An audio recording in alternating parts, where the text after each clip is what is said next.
Latvijā, tāpat kā visās Eiropas valstīs, pieaug bērnu saslimstība ar pirmā tipa cukura diabētu. 10 gadu laikā tas pat dubultojies. Pasaulē katru gadu saslimst 70 000. Pieaug bērnu saslimstība arī ar otrā tipa diabētu, kas kādreiz tika uzskatīts tikai par vecu cilvēku slimību. Cēlonis pēc mediķu domām ir lieka ķermeņa masa un mazkustīgs dzīvesveids. Par pirmā tipa diabētu tādu konkrētu atbildi jums nevar dot neviens, arī pasaules literatūra un pētījumi nevar dot tādu konkrētu atbildi, kas tieši ir šis faktors. Tur faktoru kopums, vairāki faktori, tā ir ģenētika, tā ir arī imunitāte, tā saucamā autoimūnā sistēma, kuras izmaiņas dažādu faktoru dēļ rada šo beta šūniņu sarukumu, insulīna deficītu un pirmā tipa diabēta attīstību. Bet viennozīmīgi par otrā tipa diabētu šeit ir liekais svars. Tātad visas tās problēmas, kas saistās ar lieko svaru, nepareizs dzīvesveids, mazkustīgs dzīvesveids, nepareizs uzturs, saldumi un tā tālāk. Pirmā tipa diabēts ir autoimūna slimība, kas pagaidām vēl nav novēršama. Pasaulē tas ir biežākais diabēta veids bērniem, un tas skāris vairāk nekā 500 000 cilvēku vecumā līdz 15 gadiem.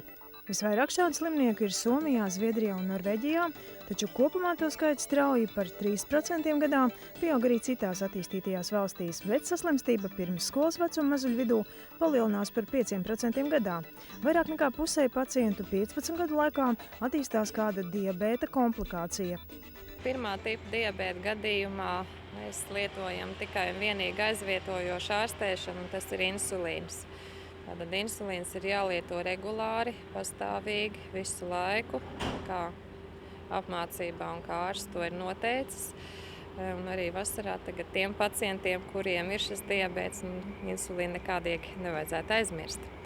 Otrā tipa diabēta gadījumā pirmā vietā ir dzīvesveida uzlabošana, pareizs dzīvesveids, pareizs uzturs, diēta tātad. Un varam sākt ārstēt arī ar tiem saucamiem hipoglikemizējošiem perorālajiem preparātiem, tās ir tabletes.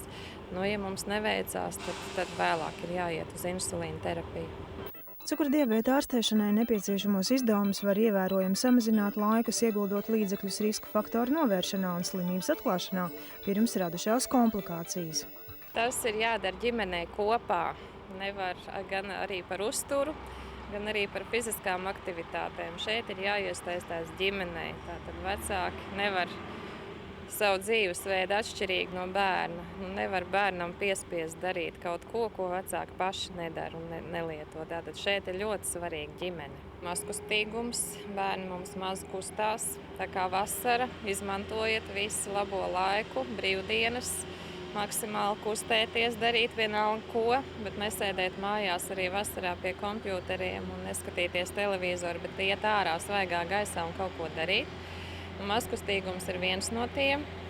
Un arī ēšana, nepareiza ēšana. Tātad mūsu bērniem ir ļoti pārsātināts uzturs ar ogļhidrātiem, tām saucamām ātrajām uzkodām, gatavajām uzkodām, saldie dzērieni, kas ir ļoti liels veicinošs faktors liekam svaram, līdz ar to arī otrā tipa diabēta attīstībai.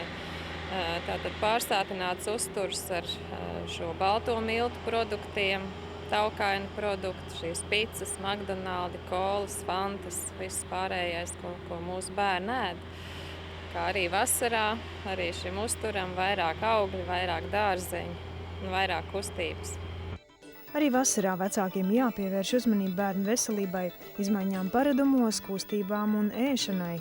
Ja bērnam ir kādas problēmas, tad ir pie ārsta tomēr jāgriežās. Un te es gribu aicināt tiešām, ja vecāki pamana, ka bērns daudz dzer, tad pie ārsta ir jāaiziet, cukuru līmenis ir jākontrolē, jo bieži vien vasarā gadās tā, ka šie gadījumi ir tādi diezgan ielaisti, pirmoreiz saslimstot. Un tiem bērniem, kuriem jau ir diabēts, tad neaizmirst insulīnu, neaizmirst par to, kad ir pareizi jāēd, kad tomēr cukuru līmenis arī fiziska aktivitāšu laikā var kristies, un tātad ir jāievēro visi ārsta norādījumi, kas ir.